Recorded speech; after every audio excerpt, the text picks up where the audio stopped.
kila tarehe 1 mwezi wa 10 huwa tunakuwa na maadhimisho ya siku ya wazee duniani. Lengo letu kubwa ni kuwajengea wazee uwezo na kuhakikisha kwamba wazee wanakuwa salama.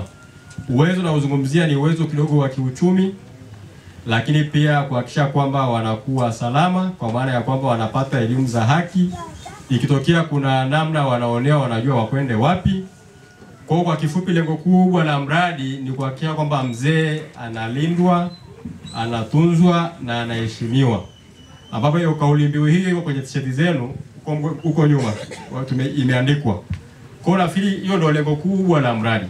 Kwamba sisi kama shirika la Dorcas kwa kushirikiana na serikali tunaendelea kukumbusha jamii kwa maana ya wajukuu zenu, watoto wenu wakumbuke umuhimu wa wazee, kwamba wazee ni tunu kwa taifa hili. Mpaka hapa tulipofikia na amani tulionayo ni kwa sababu ya mchango wa wazee. Kwa hiyo tunajaribu kuelimisha jamii waendelee sasa, tuendelee kuwalinda wazee wetu, tuendelee kuwatunza na kuwaheshimu, kwa sababu mafanikio tulionayo kama taifa ni kwa sababu ya uwepo na wa wazee. Kuna kazi mbalimbali wamefanya, wakati mwingine wamepikana na vita, ila katika kuhakikisha kwamba taifa letu linakuwa salama na tunakuwa na maendeleo ambayo tunayaona kwa sasa. Kwa sasa na sisi kama shirika la Dorcas tunaendelea kushirikiana na serikali kuhakikisha kwamba hayo malengo mazuri ambayo serikali iko nayo kwa wananchi wake, basi na sisi tunaunga jitihada za serikali mkono ili kuhakikisha kwamba wazee wetu wanalindwa, wanatunzwa na wanaheshimiwa. Tunafahamu kuna mambo mengi mbalimbali yanaendelea kwenye jamii kama masuala ya ukatili ambayo yanafanyika kwa wazee, lakini pia hata kwa watoto na maeneo mbalimbali. Kwa sisi tukaamua pia kuhakikisha kwamba angalau tunapaza sauti kwa pamoja tukishirikiana na serikali ili kuendelea kuelimisha jamii kuachana na masuala hayo ya ukatili. Lakini pia kila mmoja wetu anafahamu kwamba afya ndio mtaji. Usipokuwa na afya huwezi kufanya shughuli yoyote. Unapofikisha miaka 60 utengenezaji wa chembechembe nyekundu unapungua. Maana yake hata nguvu ya kinga nayo inafanya nini? Inapungua. Kwa hiyo upo katika uwezekano wa kupata magonjwa ya aina mbalimbali. Maana yake hapa naomba tuelewane, tusifikiri kwamba zikipunguka chembechembe ni wale tu labda wenye magonjwa ya ukimwi. Ukishafikisha miaka 60 utengenezaji wa chembechembe nyekundu, manake kuwa na damu ya kutosha muda wote, unafanya nini? Unapungua. Sasa unapopungua, manake uwezekano wa kupata magonjwa mbalimbali unakunyemelea. Yani ina maana nguvu za kufanya kazi zinapungua. Unakuta wakati mwingine unasema mbona hata kumbukumbu zinaanza kufanya nini? Zinaanza kupotea. Sasa hapo tunarudi kwenye swala la lishe bora. Sasa umri ulionao miaka 60, miaka 70, Mungu kama kakujalia 80 na kadhalika, tunahitaji tule lishe bora. Na hivyo vyakula tunavyo, mahindi tunayo, mtama tunao. Bahati nzuri Wanachambalo mayai yanapatikana kwa bei nzuri. Kuna wale ambao wamepata kupitia mradi wanatunza kuku, lakini hata zile tu za kienyeji tunazo.